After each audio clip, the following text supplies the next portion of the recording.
Kami dari kelompok 3 akan menampilkan hasil presentasi dari kelompok kami. Selamat menyaksikan. Assalamualaikum warahmatullahi wabarakatuh. Waalaikumsalam warahmatullahi wabarakatuh.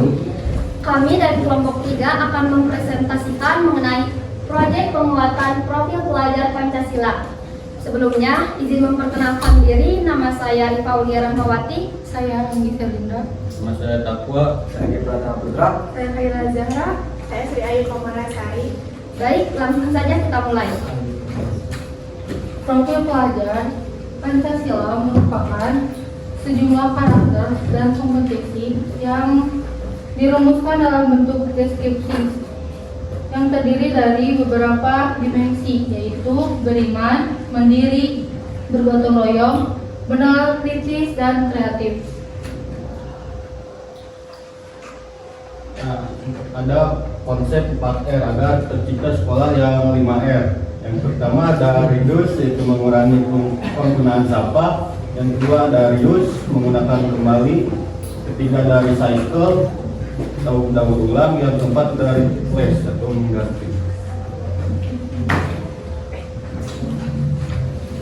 Setelah konsep 4R terlaksana atau ditetapkan, maka akan tercipta sekolah yang 5R, yaitu yang pertama ringkas, kedua rapi, ketiga resik, dan keempat rawat, terakhir rajin. Laporan hasil pengamatan terlaksana pada hari Rabu Februari 2023, lokasi di Semas Jaya. Nah, di sini yang kelompok kami amati masih banyak sampah yang berserakan di area sekolah. Fasilitas tempat sampah yang disediakan masih kurang dan juga tidak terlengkapi. Nah, bisa dilihat ini gambarnya, tapi banyak solusi. Bisa dijadikan pupuk kompos.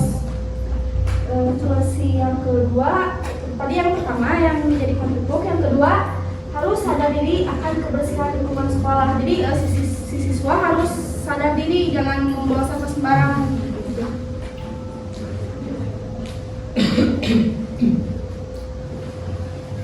Karakteristik sampah dan sumbernya. Karakteristik sampah terbagi menjadi dua. Yang pertama, sampah organik. Sampah organik berasal dari alam. Contohnya daun, ranting, rumput yang berasal dari alam. Sampah organik memiliki karakteristik yang mudah terurai dan bisa dimanfaatkan kembali dengan cara dijadikan pupuk kompos. Dan yang kedua, ada sampah anorganik. Sampah anorganik yaitu berasal dari bahan-bahan non-hayati, baik berupa produk sintetis maupun hasil proses teknologi pengolahan bahan sampah.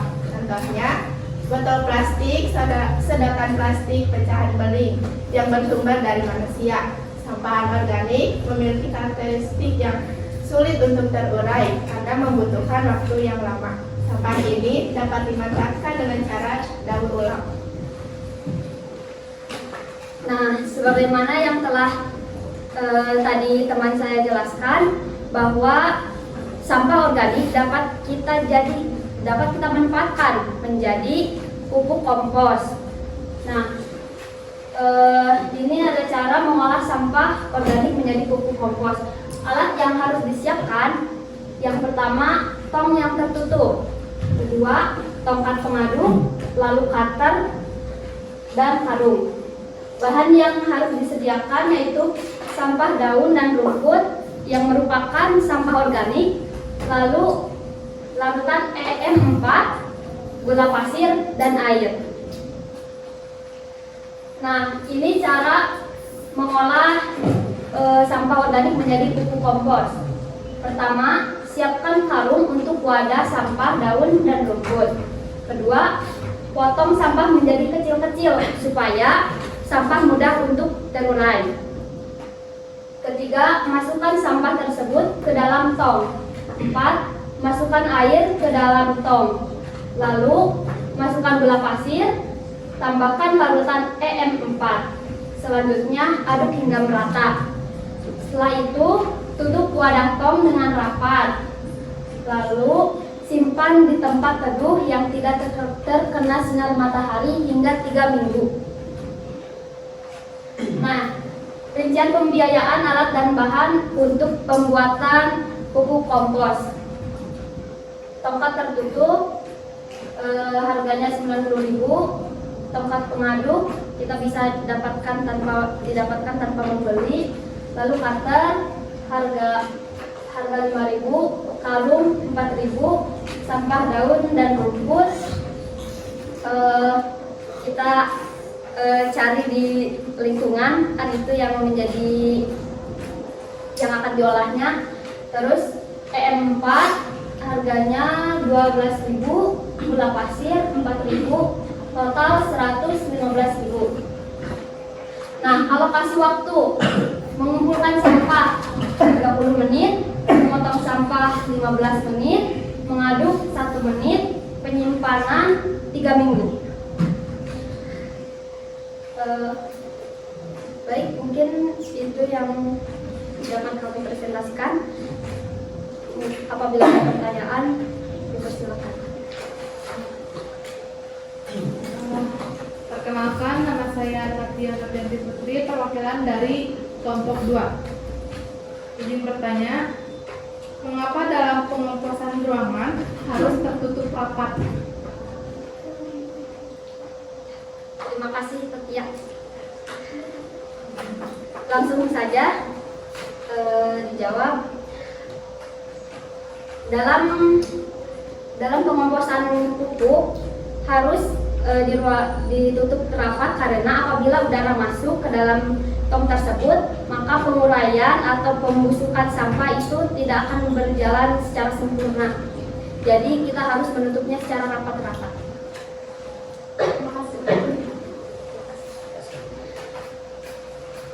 Mungkin dapat disimpulkan bahwa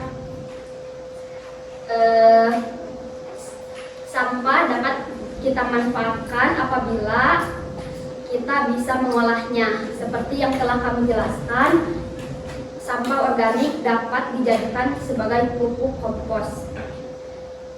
Mungkin cukup sekian dari kami. Mohon maaf apabila ada kesalahan. Terima kasih atas perhatiannya. Wassalamualaikum warahmatullahi wabarakatuh. Waalaikumsalam warahmatullahi wabarakatuh. Assalamualaikum warahmatullahi wabarakatuh. Waalaikumsalam warahmatullahi wabarakatuh. Kami dari kelompok 3 dari kelas 11 IPA 3, kami di sini akan mempresentasikan rencana pelaksanaan gaya hidup berkelanjutan pada media sampah organik. Sebelum ke materi, izin memperkenalkan diri terlebih dahulu. Perkenalkan, nama saya Khaila Azahra. Saya Rifa Aulia Rahmawati. Saya Sri Ayu Komalasari. Saya Rifra Putra. Saya Takum Barok. Saya Nisa. Nah, sebelum menjelaskan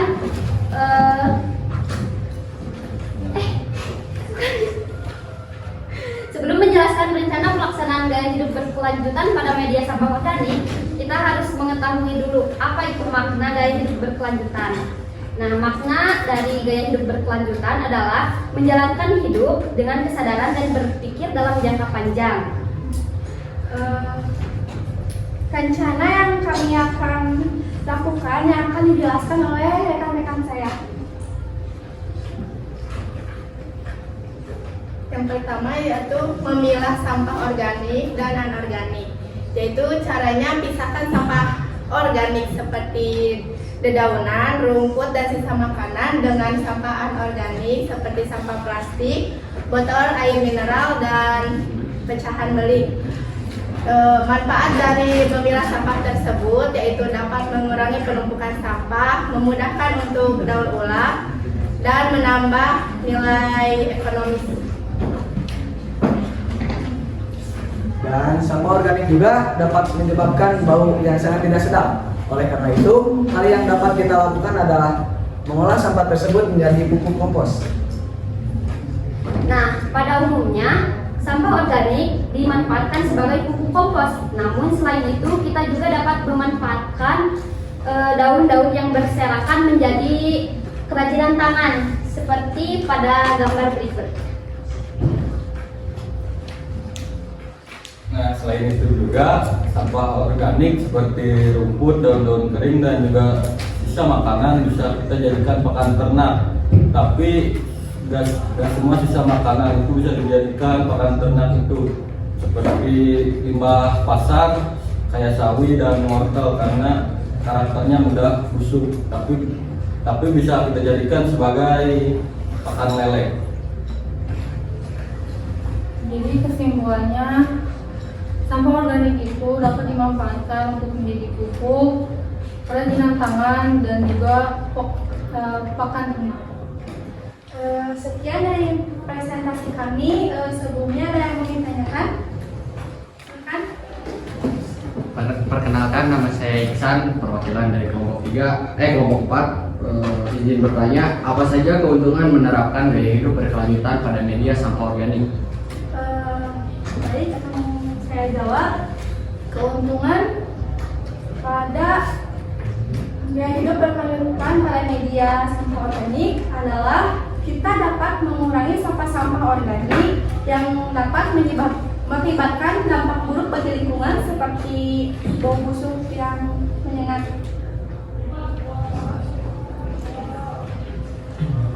Sekian dari kelompok kami. Terima kasih atas perhatiannya. Mohon maaf apabila ada kesalahan. Wassalamualaikum warahmatullahi wabarakatuh.